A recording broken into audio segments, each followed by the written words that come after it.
जी हाँ दोस्तों, एक बार फिर हाजिर हूँ आपके साथ देश विदेश की खबरों के साथ। जी हाँ, जिसका डर था वही हुआ। तालिबान के खिलाफ पाकिस्तान ने बमबारी और एयर स्ट्राइक शुरू कर दी है। अफगानिस्तान में घुसकर अफगानिस्तान के शहर नांगरसहार राज्य के उस्ताद शहर के बाद तहरीके तालिबान के ठिकानों पर पाकिस्तान आर्मी ने कहर बरपाया है, जिसमें तहरीके तालिबान के कमांडर सहित कई लड़ाकों के मारे जाने की खबर सामने आ रही है।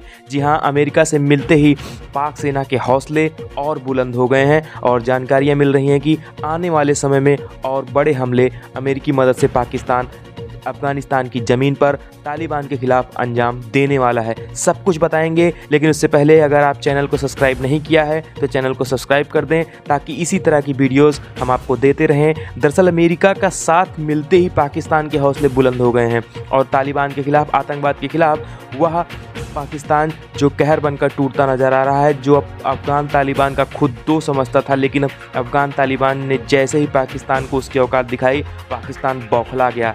जी हाँ, सबसे बड़ी बात, तारीख़ तालिबान जो पाकिस्तान तालिबान है वो दरअसल अफगान तालिबान का दूसरा हिस्सा ही बता रहा है। दोनों के बीच जो घर चोर है वो पाकिस्तान की सरकार और पाकिस्तान की आर्मी पर भारी पड़ने लगी है। आपको बता दें, जैसे ही तारीख़ तालिबान ने पाकिस्तान के प्रधानमंत्री शहबाज शरीफ और विदेश मंत्री बिलावल भुट्टो को मारने तक की धमकी दे दी थी, उसके बाद अफगानिस्तान के खिलाफ पाकिस्तान में यह कदम उठाया गया है। जी हाँ, उसके पीछे सबसे बड़ा रोल है अमेरिका का हाथ, क्योंकि अमेरिका के प्रवक्ता नीरज ने इसे पाकिस्तान को समर्थन देते हुए पाकिस्तान के पास ये हक क्यों, अपनी सुरक्षा के लिए, पाकिस्तान के खिलाफ कार्रवाई के लिए, किसी भी ज़मीन पर उसके खिलाफ अगर आतंकवाद फल फूल रहा है तो वहाँ और अंजाम कार्रवाई दे सकता है। और उसके बाद हमने देखा यह पहला हमला अफगानिस्तान पर देखेगा पाकिस्तान की तरफ से। पाकिस्तान का एक बड़ा अखबार हंसते हुए सुबह रिपोर्ट ये बताता है और बदला रहा है कि हमला कितना बड़ा था। बात सुबह की करें तो अफगानिस्तान यह माना जा रहा है, खास तौर पर इस अखबार की पहुंच अफगानिस्तान में कहीं बड़ी है, वेरीफाइड इसका हैंडल है और इसमें इसके हम देख रहे हैं कि दरअसल पाकिस्तान और अफगानिस्तान के बीच जो कोल्ड वार है वो ज़्यादा बढ़ता हुआ नज़र आ रहा है। हालांकि दोनों तरफ से अगर बात करें तो विदेश मंत्रालय या यूँ कहें तो सत्ता प्रतिष्ठान इस खबर से अभी तक मुहर नहीं लगाई है, लेकिन जो चुप्पी इस वक्त साथ कर बैठा हुआ पाकिस्तान और दूसरी तरफ अफगानिस्तान दिखाई दे रहा है, ये चुप्पी बहुत कुछ बता रही है। इसलिए बहुत कुछ कह रही है क्योंकि इस खबर में सिरे से खारिज करना भी संभव है। दोनों तरफ जो संभव नहीं हो पा रहा है, दूसरी तरफ साउथ चाइना मॉर्निंग पोस्ट ने जो रिपोर्ट दिया है वो कम चौंकाने वाले नहीं है, जिसने खुफिया रिपोर्ट के हवाले से बताया कि अमेरिका पाकिस्तान को और ज़्यादा सैन्य मदद दे रहा है, जिससे तालिबान के खिलाफ पाकिस्तान की कार्रवाई जो है वो जारी है, वो आगे बढ़ सके।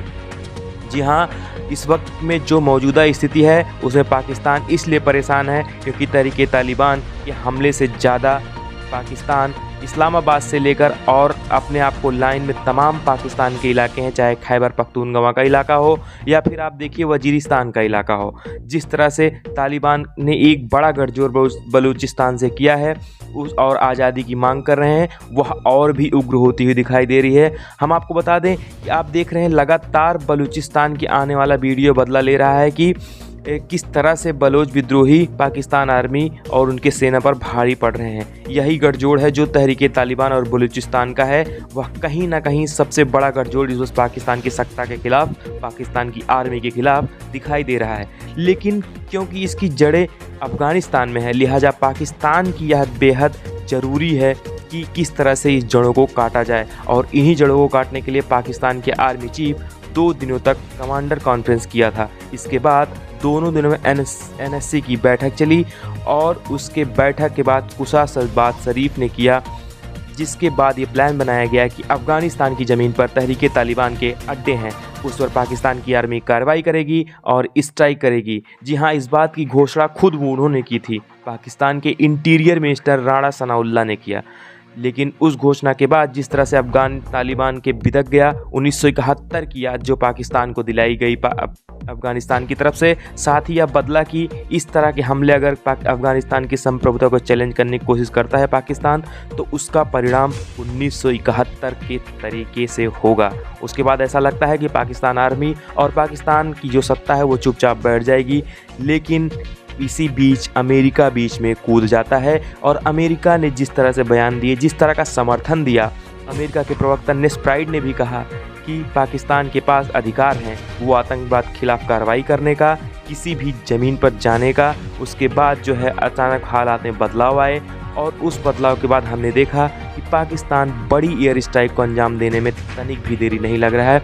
अब देखना ये है कि तालिबान दरअसल पलटवार क्या करता है। अब देखना ये है और दिलचस्प होगा कि तालिबान की तरफ से क्या कार्रवाइयाँ पाकिस्तान के खिलाफ होती हैं, क्योंकि आंकड़े उठाकर अगर आप देखें तो नवंबर के महीने में जो पाकिस्तान के बीच तहरीके तालिबान के बीच सीज़ फायर थी वो ख़त्म हो गई थी, लेकिन तहरीके तालिबान पिछले 1 साल के बड़े हमलों में 100 छोटे बड़े हमले को अंजाम दिया है पाकिस्तान की ज़मीन पर। और हमने देखा कि इस्लामाबाद तक दहलाने में कोई कसर नहीं छोड़ी गई, जिसके बाद आतंकवाद के खिलाफ कार्रवाई के नाम पर पाकिस्तान है वो मुखर होते हुए तहरीके तालिबान के खिलाफ अपनी सेना को उतारना शुरू कर दिया है। लेकिन इसमें सबसे बड़ी बाधा ये है और इस राह का सबसे बड़ा पहाड़ ये है कि अफ़गान तालिबान का खड़ा है, जो कि तारीख तालिबान पाकिस्तान का सबसे बड़ा दोस्त है, सबसे बड़ा मित्र है। जी हाँ, आपको बता दें अब पाकिस्तान को अमेरिका का साथ मिल गया है। सबसे पहले जहन में आपको ये आ रहा होगा कि अब अमेरिका के साथ पाकर पाकिस्तान तालिबान से जो बैर मोल लेगा वो बैर मोल लेना इतना आसान है। इस वक्त की मौजूदा परिस्थितियों में आप जानते हैं, क्योंकि पाकिस्तान का हाल बेहाल है, ख़ास तौर पर कंगाली की राह पर है, दिवालिया की राह पर है। उस वक्त सबसे ज़्यादा ज़रूरी पाकिस्तान की उसका फंड इकट्ठा करे, अपनी अर्थव्यवस्था को सुधारे, लेकिन पाकिस्तान कुछ और ही चीज़ों में जुटा हुआ है। क्योंकि अफ़गानिस्तान अपने पैर समेटने के बाद अगर कहीं मुफीद जगह अमेरिका दिखाई देता है वो बेस के लिए इलाके तो पाकिस्तान ही दिखाई देता है। इसलिए इमरान खान के सरकार के बाद शहबाज शरीफ जो सरकार है उस पर सबसे बड़ा दांव ये है कि जाहिर तौर पर जो हुआ था उसके बाद अब क्या होता है इसके बाद देखा जाएगा कि पाकिस्तान जो मौजूदा स्थिति हम देखें तो पाकिस्तान के बाद सत्ता वहाँ पर है, ख़ास तौर पर पाकिस्तान की आर्मी वो कई प्लेन जो दरअसल अभी बनाई जा रही हैं उसकी एग्जीक्यूटिव करने की राह पर तेज़ी से बढ़ते हुए दिखाई दे रहे हैं। अगर बात करें भुट्टो बुलावल की तो बुलावल भुट्टो ने वह नेता हैं जो तहरीके तालिबान के हाथों अपनी मां को गंवाया था। जी हाँ, रावलपिंडी 2007 में जब हमला किया गया था तो उन्होंने तहरीके तालिबान से अपनी मां को गंवाया था। तो वो कहीं ना कहीं तहरीके तालिबान निशाने पर है, क्योंकि तहरीके तालिबान मौजूदा पाकिस्तान की सरकार के निशाने पर है, जिसे निस्ते नाबूद करने के लिए जड़ों पर सिर्फ बलूचिस्तान और सिर्फ राजस्थान नहीं बल्कि अफ़गानिस्तान में खोदना अब पाकिस्तान आर्मी ने शुरू कर दिया है। तो बड़ी दिलचस्प बात यह है कि आने वाले दिनों में ये घटना कई मोड़ लेगी, जिसके बारे में हम आपको बताते रहेंगे। जय हिंद।